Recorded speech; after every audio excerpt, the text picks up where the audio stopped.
ഏതായാലും വാഗയിൽ അദ്ദേഹത്തെ എത്തിക്കാനുള്ള നടപടിക്രമങ്ങൾ അതിൻ്റെ ഏറ്റവും പുതിയ വിവരങ്ങളുമായി ഉണ്ണിച്ചിരുന്നു. ഉണ്ണി, ഏറ്റവും പുതിയ വിവരങ്ങൾ.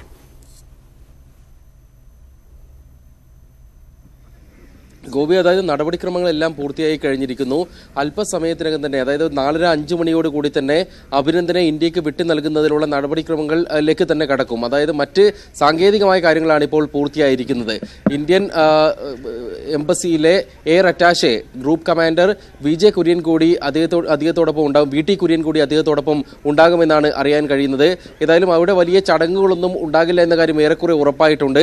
വാഗ അതിർത്തിയിലെത്തിയാൽ തന്നെ അവിടെ നിന്നും നേരെ വ്യോമസേനയുടെ കേന്ദ്രത്തിലേക്ക് കൊണ്ടുപോവുകയും വിമാനത്തിൽ പിന്നീട് അവിടെ നിന്നും ഡൽഹിയിൽ എത്തിക്കാനുള്ള നടപടിക്രമങ്ങളായിരിക്കും ഉണ്ടാവുക. വലിയ ആഘോഷങ്ങളൊന്നും വേണ്ടെന്ന് ഇതിനകം തന്നെ തീരുമാനിച്ചതായാണ് മനസ്സിലാക്കാൻ കഴിയുന്നത്. ഉന്നത വ്യോമസേന ഉദ്യോഗസ്ഥരുടെ അകമ്പടിയോടുകൂടി അഭിനന്ദൻ ഇന്ത്യയിലേക്ക് എത്തും. വളരെയധികം ആൾക്കാർ അവിടെ അഭിനന്ദനെ അഭിവാദ്യം ചെയ്യുന്നതിനായി കാത്തിരിക്കുന്നുണ്ടായിരുന്നു. എന്നാൽ അവർക്ക് അഭിനന്ദനെ കാണാനുള്ള അവസരം തന്നെ ഉണ്ടാകുമോ എന്ന കാര്യത്തിൽ ഇപ്പോൾ സംശയമുണ്ട്. പാക് ഭാഗത്ത് നിന്നുള്ള കാര്യങ്ങൾ കൃത്യമായി പാക് ടെലിവിഷൻ അതിന്റെ ദൃശ്യങ്ങൾ നൽകുമെന്നാണ് മനസ്സിലാക്കാൻ കഴിയുന്നത്. എന്നാൽ ഇന്ത്യൻ ഭാഗത്ത് എത്തുമ്പോൾ അവിടെ മറ്റ് ചടങ്ങുകളൊന്നും ഇല്ലാത്തത് കൊണ്ട് ഒരുപക്ഷെ വാഹനത്തിൽ തന്നെ കയറി പെട്ടെന്ന് അഭിനന്ദൻ അവിടെ നിന്ന് മടങ്ങുമെന്നാണ് പൊതുവെ പ്രതീക്ഷിക്കപ്പെടുന്നത്. രാഷ്ട്രീയ കേന്ദ്രങ്ങളിലുള്ളവർ ആരും എത്തിയിട്ടില്ല. സൈനിക ഉദ്യോഗസ്ഥർ മാത്രമാണ് അഭിനന്ദനെ സ്വീകരിക്കുന്നതിനായി എത്തിയിട്ടുള്ളത്. നമുക്ക് ഏതായാലും 1.5-3 മണിക്കൂറുണ്ട്. അപ്പൊ വരുന്ന റൂട്ട് അപ്പൊ വാഗയിലേക്ക് എത്തുന്നത് റോഡ് മാർഗമായിരിക്കും അല്ലേ?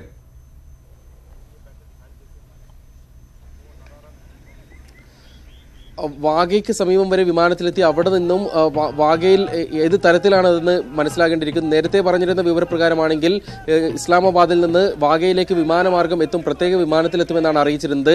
അവിടെ നിന്നും വാഗയിലേക്ക് കൃത്യമായി ഇന്ത്യൻ അതിർത്തിയിലുള്ള ആ കടന്നു വരുന്ന സ്ഥലത്തേക്ക് നടന്നാണോ വരിക അല്ല വാഹനത്തിലാണോ എന്ന കാര്യം വ്യക്തമാക്കേണ്ടിയിരിക്കുന്നത്. സാധാരണ എല്ലാവരെയും കൈമാറുമ്പോൾ നടന്ന് ഇന്ത്യൻ അതിർത്തിയിലേക്ക് ഇന്ത്യൻ ഭാഗത്തേക്ക് എത്തുന്ന ഒരു സാഹചര്യമാണ് ഉണ്ടാകാറ്, ആ ഗേറ്റ് കടന്ന്. ഇത്തവണ എങ്ങനെയായിരിക്കും എന്ന കാര്യത്തിൽ കൂടി നമുക്ക് അറിയേണ്ടതുണ്ട്. അല്പസമയത്തിനകം തന്നെ അത് നേരിട്ടറിയാം. അവിടെ സുരക്ഷാ സന്നാഹങ്ങളൊക്കെ തന്നെ ഒരുക്കിയിട്ടുണ്ട്. സുരക്ഷാ പ്രാധാന്യവും ഒക്കെ വിലയിരുത്തിക്കൊണ്ടായിരിക്കും അതെങ്ങനെ വേണമെന്ന്. നമ്മളിപ്പോൾ തത്സമയ ദൃശ്യങ്ങളാണ് കണ്ടുകൊണ്ടിരിക്കുന്നത്. വാഹനങ്ങൾ വാഗ ബോർഡറിൽ നിരത്തിയിട്ടുണ്ട്, സുരക്ഷാ സംവിധാനങ്ങളുണ്ട്, ആൾക്കാരെ അവിടെ നിന്ന് മാറ്റിയിട്ടുണ്ട്. അപ്പോൾ ആകാംക്ഷയോട് ചോദിക്കുകയാണ്, ഇപ്പൊ ഈ അതിർത്തി എത്തുന്നത് അവരുടെ വാഹനത്തിലായിരിക്കും, അത് കഴിഞ്ഞാൽ മാത്രമേ നമ്മുടെ വാഹനത്തിലേക്ക് കൈമാറുള്ളൂ, അങ്ങനെയാണോ? തീർച്ചയായും രണ്ടിനുമിടയിൽ ഒരു നോമാൻസ് ലാൻഡ് ഉണ്ട്.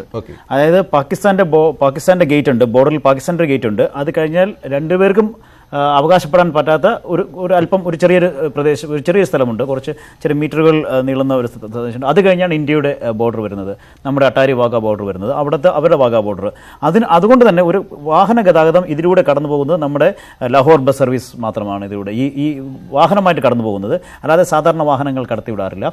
ഒരു പക്ഷേ ഇന്നിപ്പോൾ ഒരു പക്ഷേ നമ്മുടെ ഇവിടുന്ന് വാഹനങ്ങൾ അങ്ങോട്ട് കടന്നു ചെല്ലുന്നതിന് പാകിസ്ഥാൻ അനുമതി കൊടുക്കാനുള്ള സാധ്യതകളുണ്ട്. കാരണം നടന്നു കൊണ്ടുവരിക അല്ലെങ്കിൽ നടത്തിക്കൊണ്ടുവരുന്നതിന് ഈ ചുവന്ന ജീപ്പൊക്കെ നമ്മുടെ പാകിസ്ഥാനിലേക്ക് പോകണോ? അത് ഈ ദൃശ്യങ്ങളിൽ നിന്നും അത്ര വ്യക്തമാകുന്നില്ല. എന്തായാലും ഒരു പക്ഷേ ഇന്നിപ്പോൾ പ്രത്യേക ഒരു സാഹചര്യത്തിൽ നമ്മൾക്ക് അവിടം വരെ പോകാനുള്ള അനുമതി നൽകാനുള്ള സാധ്യതകളുണ്ട്. ഈ ബസ് പോകുന്ന അതേ റൂട്ട് തന്നെയാണിത്. ഈ ബസ് പോകുന്നത് ഇത് കടന്നാണ് ബസ് കടന്നു പോകേണ്ടത്. അങ്ങനെയാണ് സാധാരണ ചെയ്യാറുള്ളത്. ഇപ്പോൾ നമ്മുടെ ദൃശ്യങ്ങളിൽ നിന്ന് മനസ്സിലാക്കുന്ന അനുസരിച്ചാണെങ്കിൽ ഒരു പക്ഷേ നമ്മുടെ അഭിനന്ദനെ കൊണ്ടുവരുന്നതിനായി ഇന്ത്യയുടെ ഗേറ്റ് കടന്ന് നമ്മുടെ സൈനിക വാഹനങ്ങൾ പോകുന്നു എന്ന് തന്നെയാണ് അങ്ങനെ തന്നെയാണ് വായിച്ചെടുക്കുന്നത്, ഇതിൽ ദൃശ്യങ്ങളിൽ നിന്ന് മനസ്സിലാകുന്നത്. പക്ഷേ അവിടെ ഉണ്ടെങ്കിൽ മാത്രമേ അതിൻ്റെ ഒരു വ്യക്തത ആയിട്ട് നമുക്കിത് പറയാൻ സാധിക്കുകയുള്ളൂ.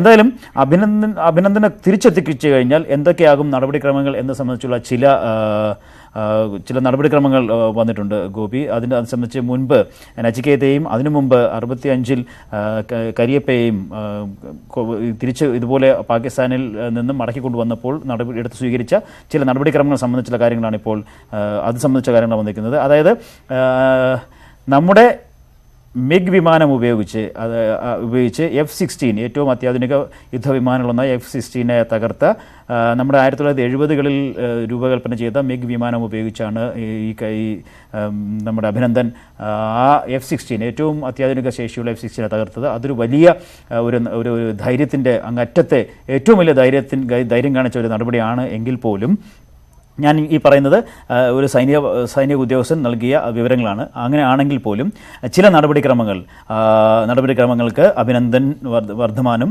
വിധേയനാകേണ്ടി വരും. ആ നടപടിക്രമങ്ങൾ ആണ് ഇങ്ങനെയാണ് എന്നാണ് അദ്ദേഹം പറഞ്ഞത്. അതായത് ആദ്യം വന്നുടനെ തന്നെ ഈ അഭിനന്ദനെ വൈദ്യപരിശോധനയ്ക്ക് വിധേയനാക്കും. അത് വൈദ്യപരിശോധനയ്ക്ക് വിധേയനാക്കുന്നത് എന്തുകൊണ്ടെന്നാൽ ഇപ്പോഴത്തെ അദ്ദേഹത്തിൻ്റെ ആരോഗ്യസ്ഥിതി എങ്ങനെയാണ് എന്നത് മനസ്സിലാക്കുന്നതിനാണ്. ഒന്ന്.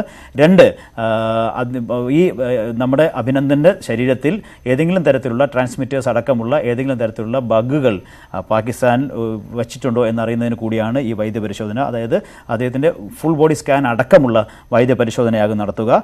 അതിനുശേഷം എയർഫോഴ്സിൻ്റെ ഇൻ്റലിജൻസ് വിഭാഗം ഇദ്ദേഹത്തെ ചോദ്യം ചെയ്യുന്നത് പ്രധാനമായും എന്തൊക്കെ വിവരങ്ങളാണ് ഇത് നമ്മുടെ വിംഗ് കമാൻഡറിൽ നിന്നും പാകിസ്ഥാൻ്റെ രഹസ്യാന്വേഷണ വിഭാഗവും മറ്റ് അന്വേഷണ ഉദ്യോഗസ്ഥരും ചോദിച്ചറിഞ്ഞിട്ടുണ്ട് എന്നത് മനസ്സിലാക്കുന്നതിന് വേണ്ടിയിട്ടാണ്. അതിൽ പല തലങ്ങളിലുള്ള പല ലെവലിലുള്ള ചോദ്യം ചെയ്യലുകൾ ഉണ്ടാകും.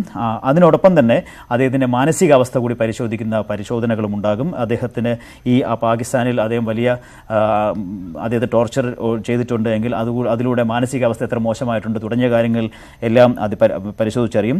സാധാരണ എയർഫോഴ്സ് അവരുടെ ഉദ്യോഗസ്ഥരെ ഒരു കാരണവശാലും റോയ്ക്കോ ഐബിക്കോ ചോദ്യം ചെയ്യാൻ വിട്ടുകൊടുക്കാറില്ല. പക്ഷേ ഇവിടെ അഭിനന്ദൻ്റെ കാര്യത്തിൽ ഒരു പക്ഷേ അത് ഉണ്ടാകാൻ സാധ്യതയുണ്ട് എന്നുള്ളതാണ് ഇപ്പോൾ നമ്മൾക്ക് ഇദ്ദേഹം പറഞ്ഞത്. അത് കഴിഞ്ഞ് ആണ് അഭിനന്ദനെ ഏത് മേഖലയിലേക്കാണ് തിരിച്ചയക്കേണ്ടത്. ഒരു പക്ഷേ അദ്ദേഹത്തെ ഉടൻ തന്നെ പൈലറ്റായിട്ട് വീണ്ടും സേവനമനുഷ്ഠിക്കാൻ അനുവദിച്ചേക്കില്ല. മറ്റേതെങ്കിലും മേഖലയിൽ അദ്ദേഹത്തിൻ്റെ ഒരു പുനരധിവാസം പോലെ അദ്ദേഹത്തിന് അവസരം നൽകിയ ശേഷം മാത്രമേ വീണ്ടും ഈ ഒരു ഫ്ലൈയിങ് ഓഫീസറായിട്ട് മടക്കി കൊണ്ടുവരാൻ സാധ്യതയുള്ളൂ എന്നുള്ളതാണ്. അത് എപ്പോഴായിരിക്കും ഫ്ലൈയിങ് ഓഫീസറെ മടക്കി കൊണ്ടുവരിക എന്നത് സംബന്ധിച്ചുള്ള ഒരു വ്യക്തതയും ഇപ്പോഴുണ്ടാകുന്നില്ല. ഇങ്ങനെയാണ് 99-ൽ നച്ചിക്കേതയെയും 65-ൽ KC നന്ദ കരിയപ്പയും ഇതേ ഡ്രില്ലിലൂടെ കടന്നുപോയി എന്നാണ് ഈ സൈനിക ഉദ്യോഗസ്ഥൻ ഈ എയർഫോഴ്സ് ഉദ്യോഗസ്ഥൻ നമ്മളോട് പറഞ്ഞത്.